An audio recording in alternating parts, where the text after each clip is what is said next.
45 ദിവസം പട്ടിയാലയിൽ. സുഖമായിരുന്നു അതോ? ഭയങ്കര നല്ല വെതറും ആ സമയത്ത് ഡിസംബറിലായിരുന്നു. വൈശാഖ് ഞങ്ങൾ ഈ സീനിയേഴ്സിന്റെ ഒരു വമ്പിച്ച വിജയം കഴിഞ്ഞ് അതേ ടീമിൽ ജയറാം ഒഴിച്ച് ബാക്കിയുള്ളവരുമായിട്ടുള്ള ഒരു സിനിമ വീണ്ടും ഒരു പ്ലാൻ ചെയ്ത ഹ്യൂമറസ് ആയിട്ട് തന്നെ. എനിക്ക് ഈ ഹ്യൂമർ ക്യാരക്ടർ ആദ്യം തന്നെ രക്ഷപ്പെടുത്തിയത് വൈശാഖാണ്. അതുവരെ ഞാൻ ഈ പറഞ്ഞ ചേട്ടാ സീരിയസ് ക്യാരക്ടേഴ്സും പലതരം വെർസറ്റൈൽ ആയിട്ടുള്ള ക്യാരക്ടേഴ്സ് ചെയ്തിട്ടില്ല പോയിട്ടുള്ളൂ. പല പത്രക്കാരൊക്കെ എന്നോട് ചോദിക്കാറുണ്ടായിരുന്നു, നിങ്ങൾ എന്തുകൊണ്ട് ഹ്യൂമർ ഇതിലേക്ക് വരുന്നില്ല, ഒരു പടം പോലും ഹാസ്യമായിട്ട്. ഞാൻ പണ്ടൊക്കെ വെങ്കലത്തിലും ചമയത്തിലും ഒക്കെ ആളുകളെ ചെറുതായിട്ട് ചിരിപ്പിക്കുന്ന സിറ്റുവേഷൻസ് ഒക്കെ ചെയ്തിട്ടുണ്ട്. ഒരു ഫുൾ ടൈം ഒരു ഹ്യൂമറസ് ക്യാരക്ടർ കിട്ടിയിട്ടില്ല. തരുവാണ് ആലോചിക്കാം. അങ്ങനെ വൈശാഖ് സീനിയേഴ്സിലേക്ക് വിളിച്ചപ്പോൾ അത് ചെയ്യുകയും അത് അതിൻ്റെ അകത്തെ മതിലിയാട്ടം ഒക്കെ ഭയങ്കര ഹിറ്റ് ആവുകയും ചെയ്തു. അപ്പൊ അതാ ശരിക്കും ജീവിതത്തില് റിയൽ ആയിട്ട് മതിലിയാടിയിട്ടുണ്ട്. മതിലിയാട്ട് വേറെ ചേട്ടൻ തെറ്റിദ്ധരിക്കുന്ന രീതിയിലുള്ള മതിലിയാട്ടല്ല. അടുത്ത വീട്ടിലെ മാങ്ങ പറിക്കാനും അങ്ങനെ തേങ്ങ മോഷ്ടിക്കാനും. അതെ അതെ, വെറുതെ മോഷ്ടാവായവരെന്നെ കള്ളൻ എന്ന് വിളിച്ചില്ലേ. മതിലിചാട്ടം എന്ന് പറയുമ്പോൾ പെട്ടെന്ന് ആളുകൾ തെറ്റിദ്ധരിക്കും. ഒറ്റ മീനിങ് അതിനുള്ളൂ. അതാണ് പെട്ടെന്ന് ഞാൻ ചോദിച്ചത്. ഒരിക്കലും അല്ല, എന്തുകൊണ്ട് ഡയറക്ടർ ആ മതിലിയാട്ടം തന്നു എന്ന്. കാരണം എല്ലാത്തിനും ഒരു എക്സ്പീരിയൻസ് വേണമല്ലോ. അങ്ങനെയല്ല, എന്റെ കാലിലൊക്കെ ഇച്ചിരി നീളമുള്ളതുകൊണ്ടായിരിക്കും, ഇച്ചിരി പൊക്കമൊക്കെ ഉള്ളതുകൊണ്ടായിരിക്കും ഈസി ആയിട്ട് ചാടി പോകാൻ പറ്റും. ഭയങ്കര കഷ്ടപ്പെട്ട് ചെയ്താ. എൻ്റെ തലേദിവസം ഫൈറ്റ് ഒക്കെ കഴിഞ്ഞ് ആകെ ബോഡി പെയിൻ ഒക്കെ ആയിട്ടിരിക്കുമ്പോഴാണ് വൈശാഖ് പറഞ്ഞ ഒരു 7-8 പ്രാവശ്യം ചാടിക്കൊള്ളാൻ പറഞ്ഞു. എനിക്കാണ് ഭയങ്കര ബോഡി പെയിൻ. ഞാൻ പറഞ്ഞു വൈശാഖ് ഒരു 1-2 പ്രാവശ്യം ചാടാം, ഭയങ്കര പാടല്ലേ ചേട്ടാ. ഒരു 6-7 പ്രാവശ്യം ചേട്ടൻ ചാടിയാൽ ഈ പടത്തിൽ ഏറ്റവും ചിരി കിട്ടാൻ പോകുന്ന സീനുകളിലൊന്ന് ഇതായിരിക്കും. വിഷൻ, ഒരു ഡയറക്ടർ വിഷൻ. ഞാനപ്പോൾ അത്ര കാര്യമായിട്ട് എടുത്തില്ല. പക്ഷേ തിയേറ്ററിൽ വന്നപ്പം ഇപ്പോഴും ആളുകൾ എന്നെ എവിടെ വെച്ചിട്ടുണ്ടായാലും മതിലിയാട്ടത്തിന്റെ കാര്യം പറയും. ഭയങ്കരമായിട്ട് ചിരി കിട്ടിയ ഒരു സീനാണ്. അപ്പൊ അങ്ങനെ ഒരു ഹ്യൂമറസ് ആയിട്ടുള്ള സിനിമകളിലൂടെ കുറെ തട്ടത്തിൻ പറയത്ത് ചെയ്തു, മല്ലു സിംഗ് ചെയ്തു, അങ്ങനെ കുറെ സിനിമകൾ ചെയ്തു, നേരം ചെയ്തു. അപ്പൊ അതിന്റെയൊക്കെ കാരണക്കാരൻ വൈശാഖാണ്. Thank you. എനിക്കൊരു പ്രസാദം തരാൻ തോന്നുന്നു. മറ്റേതെന്ന് പറഞ്ഞില്ലേ, പിന്നെ എനിക്ക് അങ്ങനെ വിടാൻ പറ്റത്തില്ല. പ്രസാദമാണ് എന്നെ ഏറ്റവും ഈ 300ാമത്തെ എപ്പിസോഡ് കുഴപ്പിക്കുന്ന ഒരു 300 ഒരു ഇടിച്ച് പൊളിച്ച പ്രസാദം. ഓക്കെ. ആദ്യം നാക്കൊണ്ടൊന്ന് നനയ്ക്കണം, പിന്നൊന്ന് കടിക്കണം, പിന്നെ പതുക്കെ ആ ഹോളിലേക്കൊന്ന് കയറ്റണം.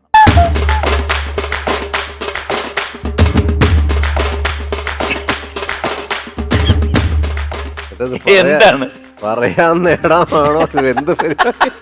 ഇതെന്ത് പരിപാടിയാണ്? ആ 300 2 ഹോളും കാണുന്നുണ്ട്. ഒന്നാ പറഞ്ഞേ, എന്റെ പിടിവിട്ടുപോയി. ആദ്യം ഒന്ന് നാക്കൊണ്ടൊന്ന് നനയ്ക്കണം, പിന്നൊന്ന് കടിക്കണം, പിന്നെ വളരെ സൂക്ഷിച്ച് ആ ഹോളിലോട്ടൊന്ന് കയറ്റണം പതുക്കെ.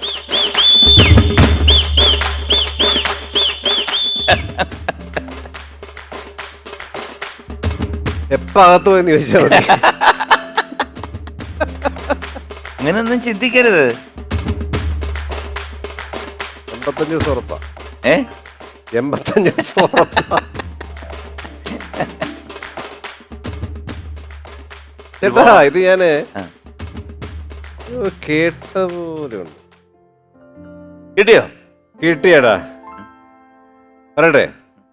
എനിക്ക് പണ്ട് കേൾക്കുകയല്ല, ഇത് കേൾക്കുകയല്ല, മനോജ് ചെയ്തിട്ടുണ്ട്. ഞാൻ ചെയ്തിട്ടുണ്ട്. അപ്പൊ കറക്റ്റായി ചേട്ടാ. സൂചി നൂല് കറക്റ്റ് അല്ലേ? അതായത് നനയ്ക്കുന്നത് നൂല്, പിന്നെ ഒന്ന് കടിക്കണം ഇല്ലേ? അത് കടിക്കണം. ഈ സൂചിയുടെ ഹോളിലൂടെ അകത്തോട്ട് എടുക്കുന്നു, ബട്ടൺസ് തയ്ക്കുന്നു. നമ്മളൊക്കെ അത് ആകെ ചെയ്തിരിക്കുന്നത് ഇത് വെച്ച് ബട്ടൺസ് തയ്ക്കുകയാണ്. ശരിയല്ലേ? വളരെ കറക്റ്റാണ്, വളരെ ശരിയാണ്. ഇത് എങ്ങനെ ഇത് ചേട്ടാ ഒന്നും പറയണ്ട. എന്തായാലും 85 ദിവസം അകത്ത് പോകാതെ രക്ഷപ്പെട്ടു. എന്റെ 3ാമത്തെ സിനിമയാണ് പെരുന്തച്ചൻ.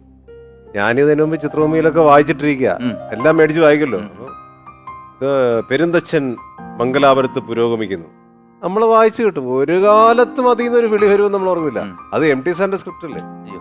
അപ്പൊ അവിടെ നിന്ന് ഇങ്ങനെ പെട്ടെന്നൊരു വിളി വന്നു, മനോജ് കെ ജയനല്ലേ, നിങ്ങളെക്കുറിച്ച് 1-2 പേര് സിനിമയിലൊക്കെ ഇങ്ങനെ പറഞ്ഞു. അപ്പം നമ്മളിവിടെ ഒരു ക്യാരക്ടർ ഉണ്ട്, അത് പലരെയും നോക്കി നമ്മൾ ശരിയാവുന്നില്ല, അപ്പോൾ പുതിയൊരാളെ ട്രൈ ചെയ്യാൻ MT സാർ പറഞ്ഞു.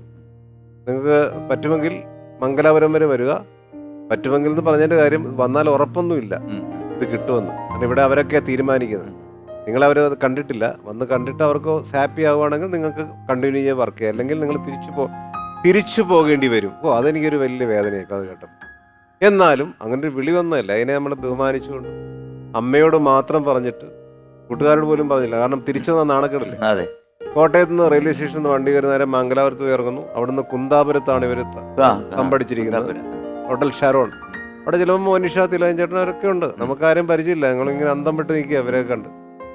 2 ദിവസം എന്നെ അവിടെ വെയിറ്റ് ചെയ്യിപ്പിച്ചു. കാരണം MT സാർ വരണം, വന്നാലേ ഈ ക്യാരക്ടർ താങ്കളെ കണ്ടിട്ട് പുള്ളിക്ക് ഹാപ്പി ആണേലേ ഇടുകയുള്ളൂ. അതിനുവേണ്ടി 2 ദിവസം. എനിക്ക് മനസ്സിലാവുന്നില്ല. ഇവരെല്ലാം രാവിലെ പോകുന്നു, ഞാൻ റൂമിൽ കിടക്കുക. അവസാനം 3-ാമത്തെ ദിവസം അസോസിയേറ്റ് ഡയറക്ടർ വന്ന് പറഞ്ഞു, നിങ്ങൾ വരൂ, കാരണം ഒരു നെടുമുടി വേണുവും അജയനും റൂമിലുണ്ട്, MT സാർ വരാൻ ലേറ്റ് ആവും, അപ്പോൾ ഇവരോട് പറഞ്ഞിരിക്കുകയാണ് നിങ്ങൾ നോക്കിയിട്ട് ഫിക്സ് ചെയ്തോളാം. അങ്ങനെ ഞാൻ റൂമിൽ ചെല്ലുമ്പോൾ വേണുവേട്ടനുണ്ട്. അപ്പോഴും വേണുവേട്ടനെ ഞാൻ അടുത്ത് പരിചയപ്പെടുന്നതും കാണുന്നതൊക്കെ. അപ്പോൾ വേണ്ടം പറഞ്ഞു, നമുക്കൊരു സീൻ ഇതിലൊന്ന് ചെയ്തു നോക്കാം, അത് ഓക്കെ ആവുകയാണെങ്കിൽ അജയൻ സമ്മതിക്കും. ഞാൻ പറഞ്ഞു, എനിക്കൊരു പിടിയിൽ MT സാറിന്റെ ഡയലോഗ്സ് ഒക്കെ ഇല്ലല്ലോ, എങ്ങനെ ഇരുമ്പാണി തട്ടി മുളയാണി അതൊക്കെ കേട്ട് നമ്മൾ എങ്ങനെ ഇത് പറയണം, ഏത് റെൻഡറിങ്ങിൽ ഏത് മോഡുലേഷനും പറയണം, ഒന്നും അറിയില്ല ചേട്ടാ. ഭയങ്കര സീനാണ്. ഞാനാണ് ഒരു എക്സ്പീരിയൻസ് ഇല്ലാത്തൊരു ആക്ടറും. അപ്പോൾ വേണുവേട്ടൻ എൻ്റെ കൂടെ, അഥവാ ഞാനതിൽ ചെയ്യുവാണെങ്കിൽ ചെയ്യേണ്ട ഒരു സീൻ വേണുവേട്ടൻ ഞാനും കൂടെ ചെയ്യുന്നു. വേണുവേട്ടനാണ് ആ റോൾ ചെയ്യേണ്ടത്. ഞാൻ ഡയലോഗ്സ് ഒക്കെ പറയുന്നു, കറക്റ്റായിട്ടെല്ലാം പറഞ്ഞു. കുറച്ച് വെയിറ്റ് ചെയ്യാൻ പറയുന്നു. അവരവിടെ പൂര ഡിസ്കഷൻ, ഭയങ്കര കൂലങ്കഷമായ ഡിസ്കഷൻ. എനിക്കിപ്പം നാളെ ടിക്കറ്റ് എടുക്കുമെന്നുള്ള പേടിയായി. മംഗലാപുരത്ത് നേരെ അതേ എൻ്റെ പ്രതീക്ഷ അതാണ്. അങ്ങനെയല്ലേ പറഞ്ഞിട്ട് വന്നിരിക്കുന്നത്. നോക്കിപ്പോ വേണുവേട്ടൻ അടുത്തോട്ട് വരുന്നു. മനോജ് ഓക്കെയാണ്, നിങ്ങൾക്ക് ചെയ്യാം. ഏട്ടാ എന്താ ഇതുപോലെ സന്തോഷമുണ്ട്. പെരുന്തച്ചൽ ഞാൻ ചെയ്യുന്നു. നിങ്ങൾക്ക് ചെയ്യാൻ പറ്റും. ഇതിനകത്ത് ക്യാരക്ടർ തലമുണ്ടനം ചെയ്യണം. ഞാൻ ചോദിക്കാൻ താഴെ എനിക്കപ്പോ നല്ല ഇതുപോലെ മുടിയായിട്ട് ചെന്നാ തല മുഴുവൻ പഠിച്ചോളൂ. രാവിലെ ഷൂട്ടിംഗ് ഉണ്ടോ. മോളിപ്പം എന്ത് ചെയ്യുന്നു? മോളിപ്പം ബാംഗ്ലൂരാണ്. അവള് ക്രൈസ്റ്റ് കോളേജിലെ കോഴ്സ് കഴിഞ്ഞിട്ട് അവിടെ തന്നെ നിന്ന് അവളൊരു കമ്പനിയിൽ ഓൺലൈനായിട്ട് വർക്ക് ചെയ്യുന്നു. അവളുടെ പോക്കറ്റ് മണി അവൾക്ക് തന്നെ വേണം. അപ്പം അതിനെന്തെങ്കിലും ഞാച്ച വർക്ക് ചെയ്തോട്ടെ എന്ന് ചോദിച്ച് അങ്ങനെ ആദ്യം ബൈജൂസ് ആപ്പിൽ ഇങ്ങനെ ഒരു ജോലിയൊക്കെ ചെയ്തു. ഞാൻ തന്നെ റെഡിയാക്കിയാണ്. പിന്നെ ഇപ്പോൾ അവൾ തന്നെ കുറച്ചുകൂടെ ബെറ്റർ സാലറിയിൽ വേറൊരു കമ്പനിയിലേക്ക് മാറി. അപ്പോൾ അവള് ഹാപ്പിയാണ്. വൈഫ് ഇപ്പൊ UK ലാണോ അതോ എറണാകുളത്തുണ്ടോ? വൈഫ് UK ലാണ്. ഇപ്പോ ആദ്യത്തെ ഭീകര കൊറോണ സമയത്ത് ഇവിടെ വീട്ടിൽ ഇരുന്ന് ഈ ഒറ്റയും പെട്ടയുള്ള നമ്പറുള്ള വണ്ടികൾ ഇറങ്ങുന്ന ആ ദുരവസ്ഥയും കൂടെ വന്നപ്പോൾ ഞാൻ തീരുമാനിച്ചു ഇവിടുന്ന് സ്ഥലം വിടാം. അപ്പൊ നമുക്ക് എനിക്ക് ദൈവാനുഗ്രഹം കൊണ്ട് UK ഞാൻ ഒരു വീട് മേടിച്ചിട്ടുണ്ട്. അപ്പൊ ആ വീട് വാടകയ്ക്ക് കൊടുത്തിരിക്കുകയായിരുന്നു. അപ്പൊ ഈ കൊറോണ ടൈം ആയപ്പോ ആ വീട്ടുകാരൻ റൊമേനിയക്കാരായിരുന്നു. അപ്പൊ ഇവൻ അവിടെ നാട്ടിൽ സ്ഥലം വിട്ടു, വീട് ഫ്രീ ആയി. അപ്പൊ ഞാനും ആശയം കൂടെ ഒരു തീരുമാനം എടുത്തു, നമുക്കൊരു കാര്യം, നമുക്ക് കുറച്ച് നാൾ UK പോയി നിന്നാലോ. എന്തായാലും ഇവിടെ വണ്ടി നമ്പർ നോക്കി ഇറങ്ങുന്ന കാലമായി, വെളിയിറങ്ങാൻ പറ്റില്ല. അങ്ങനെ ഒരു പോക്ക് പോയതാ. പോയി അവിടെ പോയി ഞാൻ ഒരു 3-4 മാസം നിന്നപ്പോ ഞാൻ പറഞ്ഞു, ഇവിടെ എങ്ങനെയുണ്ട് ആ ചേഞ്ച്? എങ്ങനെയുണ്ട്? ഭയങ്കര ആണല്ലേ. ഇവിടുത്തെക്കാട്ടില് അവിടെ കുട്ടികൾക്ക് ഭയങ്കര പ്രിവിലേജാ ചേട്ടാ. കുട്ടികൾ എന്ന് പറഞ്ഞാൽ അവിടെ ദൈവം പോലെയാണ്. അവർക്ക് മാസം ഒരു എമൗണ്ട് അവരുടെ അക്കൗണ്ടിൽ വരും. അവർക്ക് school free, medicine free, medical free, എല്ലാം ഫ്രീ ആണ്. കുട്ടികളെ നമ്മൾ പൊന്നുപോലെ നോക്കണം, എല്ലാം നമ്മളകത്ത് പോകും. ശരിയാ. അവൻ സ്കൂളിൽ ചെന്ന് കഴിയുമ്പോഴത്തേക്ക് ടീച്ചർ അവന്റെ കയ്യിലൊരു പാട് കാണുക. എന്താണ് ഈ പാട്? ഇതെന്ത് പറ്റി? അച്ഛൻ ഇന്നലെ എന്നെ അടിച്ചു. അച്ഛനെ വിളിച്ചു. സോഷ്യൽ വർക്കർ വരുന്നു. എന്തിനാ നിങ്ങൾ കുട്ടിയെ ഇന്നലെ അടിച്ചു? എല്ലാം നുള്ളി. അല്ല, അതിങ്ങനെ ഒരു പെട്ടെന്ന് ദേഷ്യം. നിങ്ങൾ ഈ കുട്ടിയെ വളർത്താൻ അവകാശമില്ല. അവര് കൊണ്ടുപോകും. ഒരു നാശനമില്ല ഏട്ടാ. നിങ്ങൾക്ക് ഈ കുട്ടിയെ വളർത്താൻ അവകാശമില്ല. നിങ്ങൾ ഇങ്ങനെ കുട്ടിയെ നോക്കുന്ന ഒരു പേരന്റ് ആണെങ്കിൽ നിങ്ങൾക്ക് വേണ്ട, ഞങ്ങൾ കൊണ്ടുപോകുന്നു. കൊണ്ടുപോയാൽ പിന്നെ കേസായി പോലെ നമുക്ക് പിന്നെ ജന്മത്ത് കിട്ടുകയില്ല, ഒരുപാട് സമയം എടുക്കും. അപ്പൊ അങ്ങനെയൊക്കെയുള്ള ഒരു കൺട്രിയാണ്. അപ്പൊ കുട്ടികൾക്ക് ആ കൺട്രി ഭയങ്കര സംഭവമാണ്. അവിടെ ഇതുപോലെ സ്പെക്സ് മേടിക്കാം. അവന് ഈ ഐപാഡ് കണ്ട് കണ്ണിന് ചെറിയ ഇത് തുടങ്ങി. അപ്പൊ അവിടെ ഉടനെ പിള്ളേരുടെ ഇതായതുകൊണ്ട് നെറ്റിൽ വരും, അവന് ഇന്ന സ്ഥലത്ത് ബൂട്ട്സിൽ പോവുക, അവന് ഇഷ്ടമുള്ളത് എടുക്കുക, ചൂസ് ചേട്ടാ. Frame free, eye test free. ബൂട്ട്സിൽ ചെന്നപ്പോഴത്തേക്കും ഞാനിങ്ങനെ ഇവിടുത്തെ അച്ഛനെ പോലെ വേണ്ട, അത് വേണ്ട, അവനെ ഓരോന്ന് ചൂസ് ചെയ്യുന്നത്. അത് വേണ്ട, കുഞ്ഞിന് ചേരത്തില്ല, അത് വേണ്ട. ഞാൻ പറയുന്ന എടുത്താൽ മതി മോനെ, അത് കൊള്ളില്ല. ഉടനെ അവിടുത്തെ ആ സ്റ്റാഫ് വന്നു, നിങ്ങൾ അങ്ങനെ പറയരുത്, അപ്പൻ്റെ ഇഷ്ടമാണ്, അവന്റെ ഇഷ്ടത്തിനെ ഞങ്ങൾ കൊടുക്കും, പണി തീർന്നു. ചേട്ടൻ നിപ്പി ഞാൻ ഇല്ലാണ്ടായിപ്പോയി. കേരളം തന്നെ നല്ലതെന്ന് തോന്നുന്നു. ആ ചേട്ടാ, നമ്മുടെ നാട് ശ്യാമസുന്ദര കേദാര ഭൂമി.